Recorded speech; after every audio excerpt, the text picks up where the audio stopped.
Welcome to rhythm of learning. ഇന്ന് നമ്മുടെ company board LGSന് വേണ്ടിയിട്ടുള്ള ഹോട്ട് ടോപ്പിക്സിന്റെ ക്ലാസ് തുടങ്ങിയിട്ട് 17ാമത്തെ ദിവസമാണ്.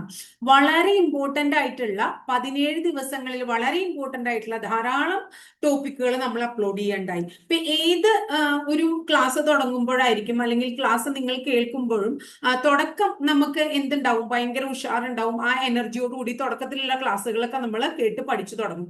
അവസാനം കുറച്ചൊക്കെ ആകുമ്പോഴേക്കും നമ്മുടെ എനർജി കുറഞ്ഞു വരും. നമ്മുടെ പഠനത്തിന്റെ ആ തീവ്രതയും കുറയും. ഒരു കാര്യം നിങ്ങൾ മനസ്സിലാക്കുക, പഠനത്തിന്റെ തീവ്രത കുറയുന്ന കുട്ടികളോട് ടീച്ചർക്ക് പറയാനുള്ള കാര്യം, പഠനം ഇത്തിരി മന്ദഗതിയിലായിട്ടുള്ളവരോട് എനിക്ക് പറയാനുള്ള ഒരു കാര്യം എന്ന് പറഞ്ഞാൽ, പഠനത്തിനുള്ള തീവ്രത നിങ്ങളുടെ കുറയണതിനനുസരിച്ച് നമ്മുടെ എന്തും കൂടെ കുറയാണ്, പഠിക്കാനുള്ള ദിവസം കൂടി കുറയാണ് എന്നുള്ള ഓർമ്മ നിങ്ങൾക്ക് വേണം. വളരെ കുറച്ച് ദിവസങ്ങൾ, വിരലിൽ ഉണ്ടാവുന്ന ദിവസങ്ങൾ മാത്രമാണ് ആദ്യത്തെ ഘട്ടത്തെ പരീക്ഷയ്ക്കുള്ളൂ. ആ ആദ്യത്തെ ഘട്ടത്തെ പരീക്ഷയിൽ നമ്മൾ ആരൊക്കെ ഉൾപ്പെടാന്നുള്ളതിനെ കുറിച്ചൊന്നും നമുക്ക് ധാരണയില്ല. പിന്നത്തെ ഘട്ടത്തിലാണോ നമ്മുടെ എക്സാം എന്നൊന്നും നമുക്കറിയില്ല. അപ്പൊ അതുകൊണ്ട് ആ തീവ്രതയോടുകൂടി നമ്മൾ പഠിച്ചു മുന്നോട്ട് പോവാന്നാണ് ടീച്ചർക്ക് പറയാനുള്ളത്. കൃത്യമായിട്ടുള്ള ഹോട്ട് ടോപ്പിക്സിന്റെ പഠനം, ക്വസ്റ്റ്യൻ പേപ്പറുകൾ പഠിക്കുക എന്നുള്ളത്, അതുപോലെ തന്നെ എന്താണ് നമ്മുടെ കറണ്ട് അഫയേഴ്സിന്റെ ക്ലാസ്, മാത്സ്, ഇത്രയും കാര്യങ്ങൾ ഭംഗിയായിട്ട് നിങ്ങൾ മുന്നോട്ട് പോയി കഴിഞ്ഞാൽ നിങ്ങൾക്ക് നല്ല റാങ്കിൽ എത്താൻ പറ്റുന്ന ടീച്ചർ വീണ്ടും ഉറപ്പുവരികയാണ്. അതുപോലെ തന്നെ നിങ്ങൾ ഗൗരവത്തോടുകൂടി പഠിച്ചു പോവുക. അപ്പൊ ഇന്ന് നമ്മൾ പഠിക്കുന്നത് 1857 റിവോൾട്ട് ആണ്. എല്ലാ പരീക്ഷകൾക്കും 1857 റിവോൾട്ടുമായിട്ട് റിലേറ്റഡ് ആയിട്ട് ചിലപ്പോൾ 2 ചോദ്യങ്ങൾ വരെ വന്ന് കണ്ടിട്ടുണ്ട്. പ്രത്യേകിച്ച് ലാസ്റ്റ് ഗ്രേഡ് നിലവാരത്തിൽ അല്ലെങ്കിൽ LDC നിലവാരത്തിലുള്ള 10th പ്രിലിംസ് ഒക്കെ നിലവാരത്തിലുള്ള പരീക്ഷകൾക്ക്. അപ്പൊ നമുക്കറിയാം എന്നാണ് ഒന്നാം സ്വാതന്ത്ര്യ സമരം പൊട്ടിപ്പുറപ്പെട്ടത്. 1857 മെയ് 10-നാണ്. 1857 മെയ് 10-നാണ് ഉത്തർപ്രദേശിലെ മീററ്റ് എന്ന് പറയുന്ന സ്ഥലത്താണ് ഇന്ത്യയുടെ ഒന്നാം സ്വാതന്ത്ര്യ സമരം എന്ന പേരിൽ അറിയപ്പെടുന്ന 1857 വിപ്ലവം പൊട്ടിപ്പുറപ്പെട്ടത്. അപ്പൊ 1857 റിവോൾട്ടിനെ ഇന്ത്യയുടെ ഒന്നാം സ്വാതന്ത്ര്യ സമരം എന്ന് വിശേഷിപ്പിക്കുന്നു എന്ന് മനസ്സിലായി. ഇനി ഒന്നാം സ്വാതന്ത്ര്യ സമരം എന്ന് മാത്രമല്ല, ശിപ്പായി ലഹള എന്ന് അറിയപ്പെടുന്നതും ഇന്ത്യയുടെ ഒന്നാം സ്വാതന്ത്ര്യ സമരമാണ്. അതുപോലെ തന്നെ ചപ്പാത്തി വിപ്ലവം എന്ന് അറിയപ്പെടുന്നതും എന്താണ്? ചപ്പാത്തി വിപ്ലവം എന്ന് അറിയപ്പെടുന്നതും ഒന്നാം സ്വാതന്ത്ര്യ സമരമാണ്. അപ്പൊ ചപ്പാത്തി വിപ്ലവം, അതുപോലെ തന്നെ ശിപ്പായി ലഹള, അങ്ങനെ പല പേരുകളിൽ എന്തറിയപ്പെടുന്നുണ്ട്? ഇന്ത്യയുടെ ഒന്നാം സ്വാതന്ത്ര്യ സമരം അറിയപ്പെടുന്നുണ്ട് എന്ന് നിങ്ങൾ മനസ്സിലാക്കി വെക്കുക. ഇനി ഒന്നാം സ്വാതന്ത്ര്യ സമരത്തിന്റെ അല്ലെങ്കിൽ ഫസ്റ്റ് വാർ ഓഫ് ഇൻഡിപെൻഡൻസിന്റെ റിഹേഴ്സൽ എന്നറിയപ്പെടുന്നത് ഏതാണ്? ഫസ്റ്റ് വാർ ഓഫ് ഇൻഡിപെൻഡൻസിന്റെ റിഹേഴ്സൽ എന്നറിയപ്പെടുന്നത് 1806 നടന്ന ഒരു കലാപമാണ്. ആ കലാപത്തെ നമ്മൾ വിളിക്കുന്നു വെല്ലൂർ കലാപം എന്ന്. എന്താണ് വെല്ലൂർ കലാപം അഥവാ വെല്ലൂർ മ്യൂട്ടിനി എന്ന് നമ്മൾ വിശേഷിപ്പിക്കുന്നു. അങ്ങനെ ഫസ്റ്റ് വാർ ഓഫ് ഇൻഡിപെൻഡൻസിന്റെ റിഹേഴ്സൽ എന്ന് ഇതിനെ വിശേഷിപ്പിച്ചത് ആരാണ്? VD സവർക്കർ എന്ന് പറയുന്ന വ്യക്തിയാണ് ഇതിനെ വിശേഷിപ്പിച്ചത്. ആരാണ്? VD സവർക്കർ ആണ് വിശേഷിപ്പിച്ചത്. അപ്പൊ 1806 ജൂലൈ 10-നാണ് കൃത്യമായി പറയുകയാണെങ്കിൽ ഈ കലാപം തമിഴ്നാട്ടിലാണ്, വെല്ലൂർ എന്ന് പറയുന്ന സ്ഥലത്താണ് പൊട്ടിപ്പുറപ്പെട്ടത്. പട്ടാളക്കാർക്ക് ഏർപ്പെടുത്തിയ പ്രത്യേക വസ്ത്രധാരണ രീതിയുമായിട്ട് റിലേറ്റഡ് ആയിട്ടുള്ള കലാപമായിരുന്നു ഏത്? വെല്ലൂർ കലാപം. അപ്പൊ ഇതിന്റെ ഒരു റിഹേഴ്സൽ ഞാൻ ഇടയിൽ പറഞ്ഞു എന്ന് മാത്രമേ ഉള്ളൂ. ഇനി നമുക്ക് വീണ്ടും 1857 റിവോൾട്ടിലേക്ക് വരാം. അപ്പോ ഈ ചപ്പാത്തി വിപ്ലവം എന്ന് പറഞ്ഞു, ശിപ്പായി ലഹള എന്ന് പറഞ്ഞു. അതുപോലെ തന്നെ ഇന്ത്യയിൽ മുഗൾ ഭരണത്തിന്റെ പൂർണ്ണമായ പതനത്തിന് കാരണമായ വിപ്ലവം ഏതാണ്? ഇന്ത്യയിൽ മുഗൾ ഭരണത്തിന്റെ പതനം മുഗൾ സാമ്രാജ്യം, ആ മുഗൾ ഭരണത്തിന്റെ പതനത്തിന് കാരണമായ വിപ്ലവം ഏത് എന്ന് ചോദിച്ചു കഴിഞ്ഞാലും 1857 വിപ്ലവം തന്നെയാണ് നമ്മൾ പറയാ. ഈ 1857 വിപ്ലവം പൊട്ടിപ്പുറപ്പെടാനുള്ള കാരണങ്ങൾ, പെട്ടെന്ന് പൊട്ടിപ്പുറപ്പെടാനുള്ള കാരണമുണ്ട്. അതുപോലെ തന്നെ പൊട്ടിപ്പുറപ്പെടാനുള്ള കാരണം എന്ന് ചോദിക്കുകയാണെങ്കിൽ, പെട്ടെന്ന് എന്ന് ചോദിക്കാൻ വെച്ചാൽ വേറൊരു കാരണം പറയാം, അല്ലാതെ തന്നെ പല കാരണങ്ങളുണ്ട്. അതായത് എന്തൊക്കെയാണ്? 1848 നമ്മുടെ ഡൽഹൌസി പ്രഭു ഒരു ദത്താവകാശ നിരോധന നിയമം കൊണ്ടുവന്നു. നിരോധന നിയമം കേട്ടോ, നിരോധന നിയമം. അതുപോലെ തന്നെ എന്താ ഉണ്ടായേ, 1850 ഒരു റിലീജിയസ് ഡിസബിലിറ്റീസ് ആക്ട് കൊണ്ടുവന്നു. എന്താണ് റിലീജിയസ് ഡിസബിലിറ്റീസ് ആക്ട് എന്ന് പറയും. റിലീജിയസ് ഡിസബിലിറ്റീസ് ആക്ട് വന്നു. അതുപോലെ തന്നെ 1856 എന്താണ് ഹിന്ദു വിധവ പുനർവിവാഹ നിയമം കൊണ്ടുവന്നു. പുനർവിവാഹം ബ്രിട്ടീഷുകാര് ഇവിടെ വന്നിട്ട് കൊണ്ടുവന്ന കുറച്ച് നിയമങ്ങളാണ് പറയണേ. ഇനി 1798 ഇതിന് കുറെ മുമ്പ് സൈനിക സഹായ വ്യവസ്ഥ കൊണ്ടുവന്നു. എന്താണ് സൈനിക സഹായ വ്യവസ്ഥ കൊണ്ടുവന്നു. ഇതൊക്കെ എന്തിന് കാരണങ്ങളായി? ഇത്തരം നിയമങ്ങളൊന്നും ഇന്ത്യയിൽ ഉണ്ടായിരുന്ന നമുക്ക് ഇഷ്ടപ്പെട്ടില്ല. എന്നാൽ ഇത് കൂടാണ്ട് സോഷ്യൽ ആയിട്ടുള്ള കുറച്ച് കോസസ് ഉണ്ട്. സതി നിരോധിച്ചത്, അതൊക്കെ വളരെ അറിയാം നമുക്ക്. സതി നിരോധനം 1829 നടത്തിയത് ആരാണ്? വില്യം ബെന്റിക് പ്രഭുവാണെന്ന് നമ്മൾ കേട്ടിട്ടുണ്ട് അല്ലെ. അതുപോലെ തന്നെ ഹിന്ദു വിധവ പുനർവിവാഹം 1856 നടത്തിയത് ആരാണ്? ഡൽഹൌസിയാണ്. ഇതൊക്കെ ചോദിച്ചിട്ടുണ്ട്. ഇതൊക്കെ എന്തിന് കാരണമാണ്? നമ്മുടെ ഈ ഒരു വിപ്ലവം പൊട്ടിപ്പുറപ്പെടാൻ കാരണമാണ്. എന്നാൽ വിപ്ലവം പെട്ടെന്ന് പൊട്ടിപ്പുറപ്പെടാൻ കാരണം എന്ത് എന്ന് ചോദിച്ചു കഴിഞ്ഞാൽ എന്ത് പറയും? മൃഗക്കൊഴുപ്പ്. എന്താണ്? മൃഗക്കൊഴുപ്പ് പുരട്ടിയ തിരകള് ഉപയോഗിക്കാൻ സൈനികരെ നിർബന്ധിച്ചു. ആര്? ബ്രിട്ടീഷുകാര്. അപ്പൊ ഇതിൽ അവരുടെ എന്താ പറയാ, അവിടെ മതത്തെ ചില പ്രത്യേക മതവിഭാഗങ്ങളിൽ പെട്ടിട്ടുള്ള ആൾക്കാർക്ക് മൃഗങ്ങളുടെ കൊഴുപ്പ് പുരട്ടിയ തിരകൾ ഉപയോഗിക്കാൻ അവർ വിസമ്മതിച്ചു. അത് പെട്ടെന്നുണ്ടായ കാരണമാണ്. ഇത് വളരെ ഇമ്പോർട്ടന്റ് ആണ്, പെട്ടെന്നുണ്ടായ കാരണം ട്ടോ. അപ്പോ ഇനി പറയാണ്, പിന്നെ ഉണ്ട്, അതായത് വളരെ തുച്ഛമായി ഇവർക്ക് കൊടുക്കുന്ന ശമ്പളം, ബ്രിട്ടീഷ് ഉദ്യോഗസ്ഥരിൽ നിന്ന് ഇന്ത്യൻ സൈനികർ നേരിടേണ്ടി വന്ന അവഹേളനങ്ങൾ, ഇതൊക്കെ തന്നെ ഈ 1857 വിപ്ലവം പൊട്ടിപ്പുറപ്പെടാൻ കാരണമാണ്. ഇത് എന്തിനാ ടീച്ചർ ഇത്ര ഡീറ്റെയിൽഡ് ആയിട്ട് ഇത് പറയണേ എന്ന് ചോദിച്ചാൽ, മറ്റു കാര്യങ്ങളൊന്നും ഇത്ര ഇമ്പോർട്ടൻസ് കൊടുത്ത് ഞാൻ ഡീറ്റെയിൽഡ് ആയിട്ട് പറയില്ല. ഈ കാരണങ്ങൾ സ്റ്റേറ്റ്മെന്റ് രൂപത്തിൽ നിങ്ങളോട് ചോദിക്കാം. അപ്പൊ നിങ്ങൾക്ക് അതിന് ഉത്തരം കിട്ടണം. ഇനി വിപ്ലവത്തിന്റെ എന്താ പറയാ രഹസ്യമുദ്ര എന്താണ്? താമരയും ചപ്പാത്തിയും. വിപ്ലവത്തിന്റെ രഹസ്യമുദ്ര അല്ലെങ്കിൽ അതിന്റെ ചിഹ്നം എന്ത് എന്ന് ചോദിച്ചു കഴിഞ്ഞാൽ നമ്മൾ പറയാ താമരയും ചപ്പാത്തിയുമാണ്. വിപ്ലവത്തിന്റെ ആദ്യത്തെ രക്തസാക്ഷി ആരാണ്?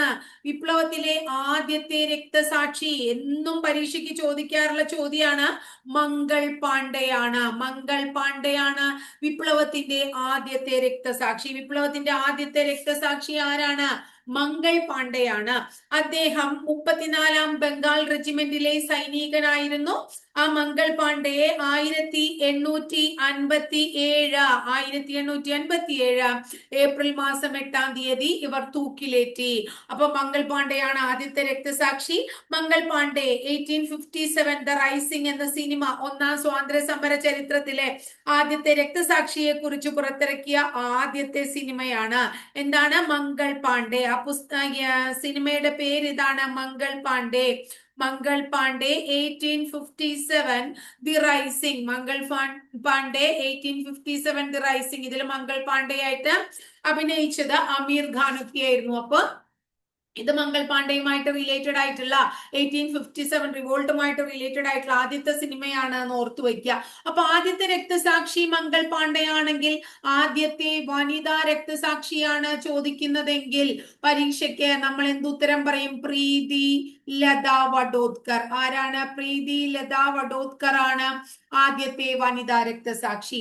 ഇനി പ്രായം കുറഞ്ഞ രക്തസാക്ഷിയാണ് ചോദിക്കുന്നതെങ്കിൽ പ്രായം കുറഞ്ഞ രക്തസാക്ഷിയുടെ പേര് ഖുദിറാം ബോസ് എന്നാണ്. പ്രായം കുറഞ്ഞ രക്തസാക്ഷി ആരാണ്? ഖുദിറാം ബോസ് ആണ്. ആദ്യത്തെ മുസ്ലിം രക്തസാക്ഷിയാണ് ചോദിക്കുന്നതെങ്കിൽ നമ്മൾ ഉത്തരം പറയണം അഷ്ഫഖുല്ല ഖാൻ ആണ്. ആരാണ് അദ്ദേഹത്തിന്റെ പേര്? അഷ്ഫഖ് ട്ടോ. അഷ്ഫഖുല്ല ഖാൻ എന്നുള്ളതാണ് ആദ്യത്തെ എന്താണ് മുസ്ലിം രക്തസാക്ഷി എന്ന് പറയും. വളരെ ഇമ്പോർട്ടന്റ് ആയിട്ടുള്ള കാര്യമാണ്. അപ്പോ സമരം നയിച്ച ആൾക്കാരെ കുറിച്ചാണ് നമ്മൾ പഠിച്ചത് അല്ലെ. അപ്പൊ സമരം നയിച്ചത് നമ്മൾ പറഞ്ഞു ബംഗാളില് അല്ലെ മംഗൾ പാണ്ഡെ. മംഗൾ പാണ്ഡെയെ നമ്മൾ എന്താണ് തൂക്കിലേറ്റേണ്ടായില്ലേ? മംഗൾ പാണ്ഡെ തൂക്കിലേറ്റാൻ കാരണം എന്താണ്? അദ്ദേഹം എന്താണ് നേരത്തെ പറഞ്ഞ പോലെ തന്നെ 1857 റിവോൾട്ടിന് സമരം നയിച്ച വളരെ പ്രശസ്തനായിട്ടുള്ള ഒരു വ്യക്തിയായിരുന്നു. ആദ്യത്തെ രക്തസാക്ഷിയാണ്. 34ാം ബംഗാൾ റെജിമെന്റിലെ സൈനികനാണ് അദ്ദേഹം. 1857 ഏപ്രിൽ 8-നാണ് അദ്ദേഹത്തെ തൂക്കിലേറ്റിയത് എന്നും കൂടി ഓർത്തു വെക്കുക. ആദ്യ വനിതാ രക്തസാക്ഷി പ്രീതിലത വഡോദ്കർ. പ്രായം കുറഞ്ഞ രക്തസാക്ഷി ആരാണ്? ഖുദിറാം ബോസ് അല്ലെ. അതുപോലെ തന്നെ ആദ്യത്തെ മുസ്ലിം രക്തസാക്ഷി എന്ന് പറഞ്ഞിട്ടുണ്ടെങ്കിൽ നമ്മൾ പറയും ആരാണ്? അഷ്ഫഖുല്ല ഖാനാണ്. ഇനി വിപ്ലവത്തിന് ഓരോ സ്ഥലത്തും നേതൃത്വം നയിച്ചവർ നമ്മൾ പഠിച്ചു വെക്കണം. ഝാൻസിയിൽ നേതൃത്വം നയിച്ചത്, വിപ്ലവത്തിൽ ഝാൻസിയിൽ നേതൃത്വം നയിച്ചത് റാണി ലക്ഷ്മി ബായി ആയിരുന്നു. ഝാൻസിയിൽ ആരാണ്? റാണി ലക്ഷ്മി ബായി നേതൃത്വം വഹിച്ചു. റാണി ലക്ഷ്മി ബായിയുടെ ശരിയായിട്ടുള്ള പേര് മണികർണിക എന്നാണ്. മണികർണിക, മനു, മണികർണിക, അതുപോലെ തന്നെ മനു ഭായി, ഝാൻസി റാണി, പല പേരുകളിലൊക്കെ നമ്മൾ ഇവരെ വിളിക്കും. അപ്പൊ ഝാൻസിയിൽ നേതൃത്വം വഹിച്ചത് റാണി ലക്ഷ്മി ബായി ആണ്. അവരുടെ ശരിക്കുള്ള പേര് മണികർണികയാണ്. മനു എന്ന് വിളിക്കുന്നു, ഝാൻസി റാണി എന്നറിയപ്പെടുന്നു അല്ലെ. അവരുടെ എന്താ പറയണത്? ഭർത്താവിന്റെ പേര് ഗംഗാധർ റാവു എന്നാണ്. അവർക്കൊരു മകനുണ്ട്, ദാമോദർ റാവു. അവര് പുത്രനാണ്. അപ്പൊ ദത്താവകാശ നിരോധന നിയമം കൊണ്ടുവന്നപ്പോ എന്താണ് ഇവർക്ക്, അതായത് ആ രാജ്യത്തെ രാജാവിന് മക്കളില്ലാച്ചെങ്കിൽ ആ രാജ്യം എന്തിനോട് കൂട്ടിച്ചേർക്കും? ബ്രിട്ടീഷ് ഇന്ത്യയോട് കൂട്ടിച്ചേർക്കും. അപ്പൊ ആ നിയമത്തിൽ പ്രതിഷേധിച്ചാണ് ഝാൻസി റാണി എന്തിനേക്ക് ഇറങ്ങിയത്? 1857 റിവോൾട്ടിൽ നേതൃത്വ സ്ഥാനത്തേക്ക് ഇറങ്ങിയത്.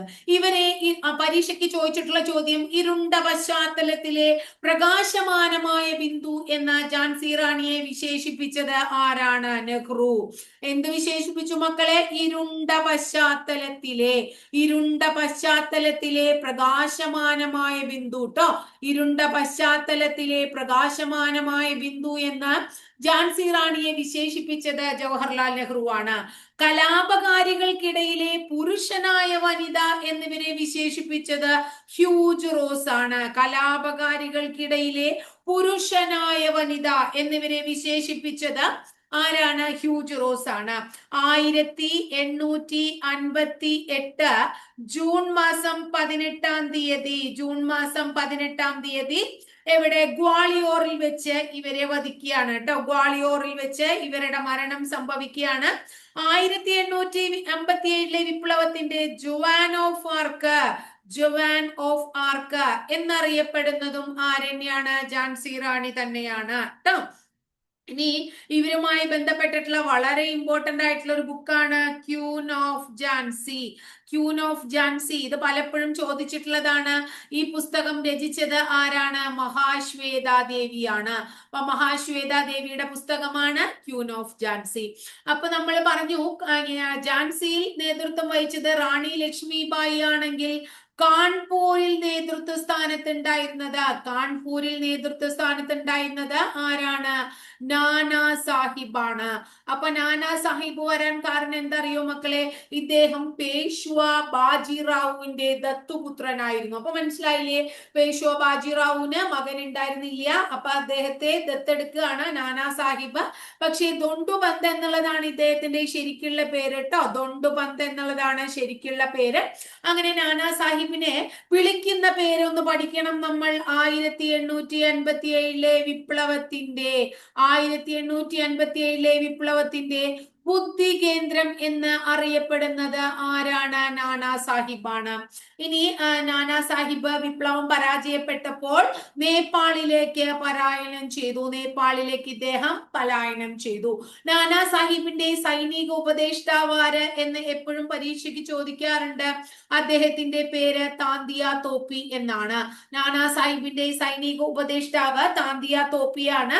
താന്തിയ തോപ്പിയെയും 1859 ഏപ്രിൽ മാസം 18-ാം തീയതി തൂക്കിലേറ്റിയാണ്. അദ്ദേഹം മധ്യപ്രദേശിൽ അദ്ദേഹത്തിന്റെ എന്തുണ്ട്? ഒരു മെമ്മോറിയൽ ഉണ്ട് മധ്യപ്രദേശിൽ, ശിവപുരി എന്ന് പറയുന്ന സ്ഥലത്ത് ഇദ്ദേഹത്തെ തൂക്കിലേറ്റിയതാണ് കേട്ടോ. ഇനി താന്തിയ തോപ്പിയെ പരാജിതനാക്കിയത് ഒരു ബ്രിട്ടീഷ് സൈന്യാധിപനാണ്. അദ്ദേഹത്തിന്റെ പേര് കോളിൻ ക്യാമ്പൻ എന്നാണ്. കോളിൻ ക്യാമ്പൻ എന്ന് പറയുന്ന ബ്രിട്ടീഷ് സൈന്യാധിപൻ അദ്ദേഹത്തെ എന്ത് ചെയ്യാണ്? നമ്മുടെ താന്തിയ തോപ്പിയെ പരാജിതനാക്കുകയാണ്.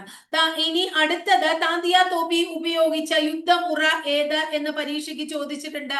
അദ്ദേഹം ഫോളോ ചെയ്തത് ഗൊറില്ല യുദ്ധമുറയാണ്. ഏതാണ്? ഗൊറില്ല യുദ്ധമുറ. ക്ലിയർ ആയില്ലേ? ഇനി അടുത്ത വളരെ പ്രധാനപ്പെട്ട വേറൊരു വ്യക്തിയാണ്. ആരാണ്? ബഹദൂർ ഷാ രണ്ടാമൻ. ബഹദൂർ ഷാ രണ്ടാമൻ എന്നും ബഹദൂർ ഷാ സഫർ എന്നൊക്കെ അറിയപ്പെടുന്ന വ്യക്തി എവിടെയാണ്? ഡൽഹിയിലാണ് നേതൃത്വം നൽകിയത്.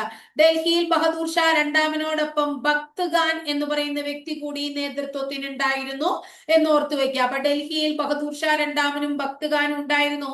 ഈ ബഹദൂർ ഷാ രണ്ടാമൻ നടത്തിയ ഒരു വിളംബരമുണ്ട്. ആ വിളംബരം ഓർക്കുക നിങ്ങൾ, അസംഗഡ് വിളംബരം എന്നാണ്. അപ്പൊ 1857 റിവോൾട്ടുമായിട്ട് റിലേറ്റഡ് ആയി അസംഗഡ് വിളംബരം നടത്തിയത് ബഹദൂർ ഷാ രണ്ടാമൻ അഥവാ ബഹദൂർ ഷാ സഫർ ആണ്. എന്താണ്? ബ്രിട്ടീഷുകാർക്കെതിരെ പോരാടാൻ ജനങ്ങളോട് ആഹ്വാനം ചെയ്തുകൊണ്ട് 1857 ബഹദൂർ ഷാ രണ്ടാമൻ പുറപ്പെടുവിച്ച വിളംബരത്തെയാണ് അസംഗഡ് വിളംബരം എന്ന് വിളിക്കുന്നത്. ഇനി കലാപകാരികൾ ഇദ്ദേഹത്തെ ഇന്ത്യയുടെ ചക്രവർത്തിയായി പ്രഖ്യാപിക്കുകയുണ്ടായി. 1858 ഒക്ടോബർ മാസം 7-ാം തീയതി ഇദ്ദേഹത്തെ റങ്കൂണിലേക്ക് നാടുകടത്തി. എവിടേക്കാണ് നാടുകടത്തിയത്? റങ്കൂണിലേക്കാണ് നാടുകടത്തിയത്.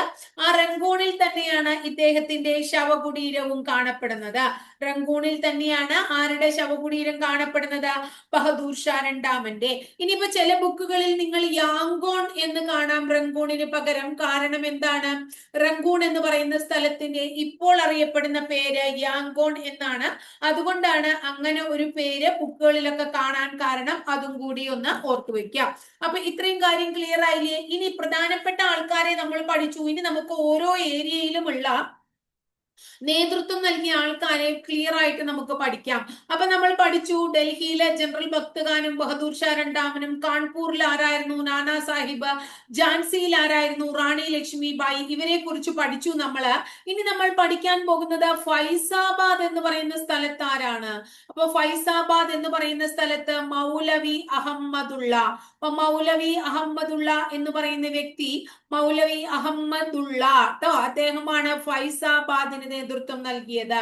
ഇനി അടുത്തത് മീററ്റിൽ ആരായിരുന്നു? മീററ്റിലാണ് പൊട്ടിപ്പുറപ്പെട്ടത്. മീററ്റിൽ കദം സിംഗ് എന്ന് പറയുന്ന ആളായിരുന്നു ഇതിന്റെ നേതാവ്. ഇനി അലഹബാദിൽ ആരായിരുന്നു എന്ന് ചോദിച്ചാലോ? അലഹബാദിൽ ആരായിരുന്നു എന്ന് ചോദിച്ചാൽ ലിയാഖത്ത് അലിയാണെന്ന് പറയും. അലഹബാദിൽ ലിയാഖത്ത് അലി എന്ന് പറയുന്ന ആളാണ് അലഹബാദിൽ നേതാവ്. ലിയാഖത്ത് അലിയാണ്. ഇനി അടുത്തത് മധുരയിൽ ആരാണ് നേതാവ്? മധുരയിൽ ദേവി സിംഗ് ആണ്. മധുരയിൽ ആരാണ്? ദേവി സിംഗ് നേതൃത്വം നൽകി. ഇനി ഗ്വാളിയോറിൽ നമ്മൾ പഠിച്ചു. ഗ്വാളിയോറിൽ ആരാണ്? ഝാൻസിയിലാണ് ആര്? ലക്ഷ്മി ബായി എന്ന് പഠിച്ചു. അതുപോലെ തന്നെ ഝാൻസിയിൽ കൂടാതെ ഗ്വാളിയോറിലും ആരന്യായിരുന്നു? നമ്മുടെ മണികർണിക എന്നൊക്കെ പറയപ്പെടുന്ന ലക്ഷ്മി ബായി ഉണ്ടായിരുന്നു. കൂടാതെ അവരുടെ കൂടെ താന്തിയ തോപ്പിയും ഉണ്ടായിരുന്നു. അപ്പൊ താന്തിയ തോപ്പി അതുപോലെ തന്നെ ഝാൻസി റാണി തുടങ്ങിയവർ ഗ്വാളിയോറിലും നേതൃത്വം നടത്തി. ഇനി അടുത്തത് അസമിൽ നേതൃത്വം നടത്തിയത് അസമിൽ ആരായിരുന്നു? മണിറാം ദത്ത. അസമിൽ മണിറാം ദത്ത എന്ന് പറയുന്ന വ്യക്തിയാണ് എന്ന് ഓർത്തു വെക്കാം. ഇനി അടുത്തത് ലക്നൗ എന്ന് പറയുന്ന സ്ഥലത്ത് ചോദിച്ചിട്ടുണ്ട് പരീക്ഷയ്ക്ക്. ലക്നൗ മാത്രല്ല ഔദ്, അതുപോലെ തന്നെ അയോധ്യ, അതുപോലെ തന്നെ ആഗ്ര എന്നീ സ്ഥലങ്ങളിലെല്ലാം നേതൃത്വം നൽകിയത് ആരാണ്? ബീഗം ഹസ്രത്ത് മഹലാണ്. ബീഗം ഹസ്രത്ത് മഹലാണ് എന്ന് ഓർക്കണം. ക്ലിയർ ആയില്ലേ? ഇനി അടുത്തത് ബീഹാറിൽ ആര് നേതൃത്വം നൽകി? ബീഹാർ. അതുപോലെ ആര എന്ന് പറയുന്ന സ്ഥലത്ത് ആര് നേതൃത്വം നൽകി? കൺവർ സിംഗ് നേതൃത്വം നൽകി. ആരാണ്? കൺവർ സിംഗ് നേതൃത്വം നൽകി ട്ടോ. ഇനി ബറേലി എന്ന് പറയുന്ന സ്ഥലത്ത് ആരാണ് നേതൃത്വം നൽകിയത്? ഖാൻ ബഹദൂർ ഖാൻ ആണ്. ആരാണ്? ഖാൻ ബഹദൂർ ഖാൻ. അപ്പൊ ഇവരൊക്കെ തന്നെ എന്താണ്? പല സ്ഥലങ്ങളിലായിട്ട് എന്തിന് നേതൃത്വം നൽകിയവരാണ്? 1857 വിപ്ലവത്തിന് നേതൃത്വം നൽകിയവരാണ് എന്ന് മനസ്സിലാക്കാം. അങ്ങനെ ഇത്രയും പ്രശസ്തമായിട്ടുള്ള ഒരു വിപ്ലവം നടന്നു. ഈ വിപ്ലവത്തിന്റെ അനന്തരഫലം എന്തായിരുന്നു? ഇത് സ്റ്റേറ്റ്മെന്റ് രൂപത്തിൽ ചോദിച്ചിട്ടുണ്ട്. കമ്പനി ഭരണം അവസാനിച്ചു. എന്താ കമ്പനി ഭരണം അവസാനിക്കുക എന്ന് പറഞ്ഞാൽ, ഈസ്റ്റ് ഇന്ത്യ കമ്പനിയുടെ ഭരണം ഇന്ത്യയിൽ അവസാനിച്ചത് 1857 വിപ്ലവത്തിന് ശേഷമാണ്. അങ്ങനെയായിപ്പോ എന്തുണ്ടായി? ഇന്ത്യ നേരിട്ട് ബ്രിട്ടീഷ് അധീനതയിലായി, ബ്രിട്ടീഷ് രാജ്ഞിയുടെ ഭരണത്തിൻ കീഴിലായി. ആര്? നമ്മുടെ ഇന്ത്യ എന്ന് മനസ്സിലാക്കുക. അപ്പൊ ഈസ്റ്റ് ഇന്ത്യ കമ്പനിയുടെ ഭരണം നഷ്ടപ്പെടാൻ കാരണമായത് ഒരു ആക്ട് ആണ്. ആ ആക്ടിന്റെ പേരെന്താണെന്നും കൂടി പഠിക്കുക. 1858 എന്താണ്? ഗവൺമെന്റ് ഓഫ് ഇന്ത്യ ആക്ട് ആണ്. 1858 ഗവൺമെന്റ് ഓഫ് ഇന്ത്യ ആക്ട് എന്തിന് കാരണമായി? ബ്രിട്ടീഷ് ഇന്ത്യയില് നമ്മുടെ ഈസ്റ്റ് ഇന്ത്യ കമ്പനിയുടെ ഭരണം നഷ്ടപ്പെടാൻ കാരണമായി. ഇനി എന്താ ഉണ്ടായേ? ഇന്ത്യയുടെ ഭരണാധികാരിയായി വിക്ടോറിയ രാജ്ഞി അധികാരത്തിലേറുകയും ചെയ്തു ട്ടോ. ഇനി ഈ ആക്ടിനെ വേറൊരു പേര് കൂടി വിളിക്കും, act for the better government of India. അപ്പൊ act for the better government of India എന്നറിയപ്പെടുന്നതും ഏതന്നെയാണ്? 1858 ഗവൺമെന്റ് ഓഫ് ഇന്ത്യ ആക്ട് ആണ്. ഈ ഗവൺമെന്റ് ഓഫ് ഇന്ത്യ ആക്ട് ബ്രിട്ടീഷ് പാർലമെന്റിൽ അവതരിപ്പിച്ചത് ബ്രിട്ടീഷ് പ്രധാനമന്ത്രിയായിരുന്ന പാൽമേഴ്സ്റ്റൺ പ്രഭുവാണ്. ആരാണ്? പാൽമേഴ്സ്റ്റൺ എന്ന് പറയുന്ന പ്രഭുവാണ് ട്ടോ. അങ്ങനെ ഇന്ത്യയുടെ ഭരണാധികാരിയായി ക്യൂൻ വിക്ടോറിയ അധികാരത്തിൽ വന്നു. അടുത്ത പ്രത്യേകത എന്തുണ്ടായേ? ദത്താവകാശ നിരോധന നിയമം. ദത്താവകാശ നിരോധന നിയമം 1857 വിപ്ലവത്തോടെ എന്ത് ചെയ്തു? പിൻവലിച്ചു.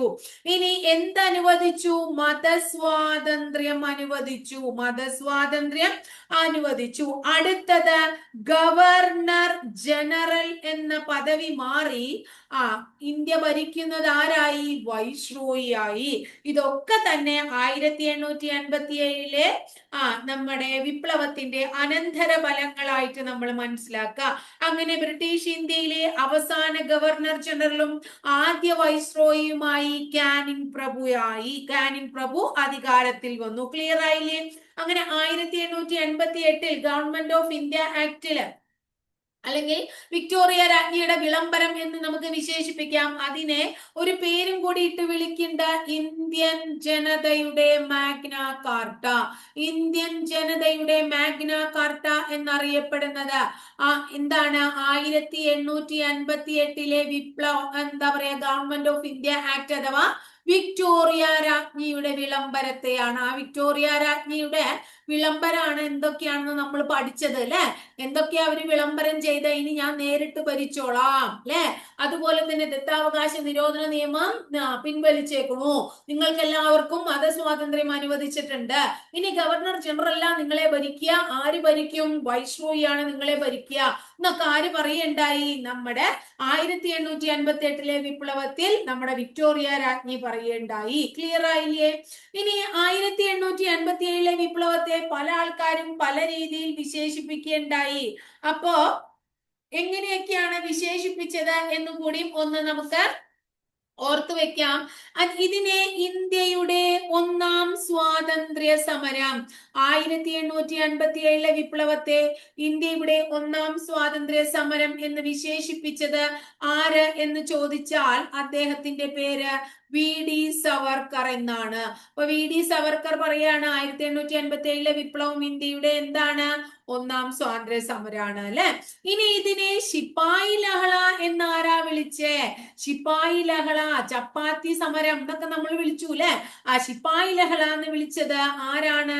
John Lawrence. ആരാണ്? ജോൺ ലോറൻസും അതുപോലെ തന്നെ സീലി, രണ്ട് വ്യക്തികളാണ് വിളിച്ചത്. ഇനി അടുത്തത് ഉയിർത്തെഴുന്നേൽപ്പ് എന്ന് വിശേഷിപ്പിച്ചത്, ഉയിർത്തെഴുന്നേൽപ്പ് എന്ന് വിളിച്ചത് ആരാണ്? ഉയിർത്തെഴുന്നേൽപ്പ് എന്ന് വിശേഷിപ്പിച്ചത് ആരാണ്? William William dal റിംപിൾ, William dal റിംപിൾ ആണ് വിശേഷിപ്പിച്ചത്. ഉയർത്തെഴുന്നേൽപ്പ് എന്നല്ലാണ്ട് ദേശീയ ഉയർത്തെഴുന്നേൽപ്പ് എന്നും ഒരാൾ വിശേഷിപ്പിച്ചു. അദ്ദേഹത്തിന്റെ പേര് ബെഞ്ചമിൻ ഡിസ്രേലി ആണ്. Benjamin Disraeli. ക്ലിയർ ആയോ മക്കളെ? അതുപോലെ തന്നെ എന്താണ് ഇതിനെ ചെകുത്താന്റെ കാറ്റ് എന്ന് വിശേഷിപ്പിച്ചത്? ചെകുത്താന്റെ കാറ്റ്, ചെകുത്താന്റെ കാറ്റ് എന്ന് വിശേഷിപ്പിച്ചത് ആരാണ്? ബ്രിട്ടീഷുകാർ മൊത്തം അങ്ങനെയാണ് വിശേഷിപ്പിച്ചത്. എന്താണ് ചെകുത്താന്റെ കാറ്റ് എന്ന്. ഇനി 1857 ന്യൂയോർക്ക് ട്രിബ്യൂണൽ എന്ന പ്രസിദ്ധീകരണത്തിൽ കാറൽ മാർക്സ് ആണ് 1787 വിപ്ലവത്തെ ഇന്ത്യയുടെ ഒന്നാം സ്വാതന്ത്ര്യ സമരമായി കരുതാം എന്ന് ആദ്യമായി പറഞ്ഞത്. അപ്പൊ ആരാണ് ആദ്യമായി പറഞ്ഞത്? കാറൽ മാർക്സ് ആണ് ഇത് ഇന്ത്യയുടെ ഒന്നാം സ്വാതന്ത്ര്യ സമരമായി കരുതാമെന്ന് ആദ്യമായി പറഞ്ഞത്. അദ്ദേഹം പറഞ്ഞത് ഒരു എന്താണ് പ്രസിദ്ധീകരണത്തിലാണ്? New York tribunal. ന്യൂയോർക്ക് ട്രിബ്യൂണൽ എന്ന് പറയുന്ന എന്തിലാണ്? പ്രസിദ്ധീകരണത്തിലാണ് അദ്ദേഹം പറഞ്ഞത് അല്ലെ? 1857. ക്ലിയർ ആയില്ലേ? അപ്പൊ ഇത്രയാണ് 1857 വിപ്ലവത്തിന്റെ പ്രധാനപ്പെട്ട വിശേഷണങ്ങൾ. ഇനി 1857 വിപ്ലവവുമായി ബന്ധപ്പെട്ടിട്ടുള്ള 1-2 പുസ്തകങ്ങൾ നിങ്ങൾ പഠിക്കണം. എന്താണ് ആ പുസ്തകങ്ങളുടെ പേര്? ഒന്ന് നമ്മൾ പറഞ്ഞു അല്ലെ, ക്യൂൻ ഓഫ് ഝാൻസി. ആരാണ്? മഹാശ്വേതാദേവിയാണ് ക്യൂൻ ഓഫ് ഝാൻസി. അത് നമ്മൾ പറഞ്ഞതാണ്.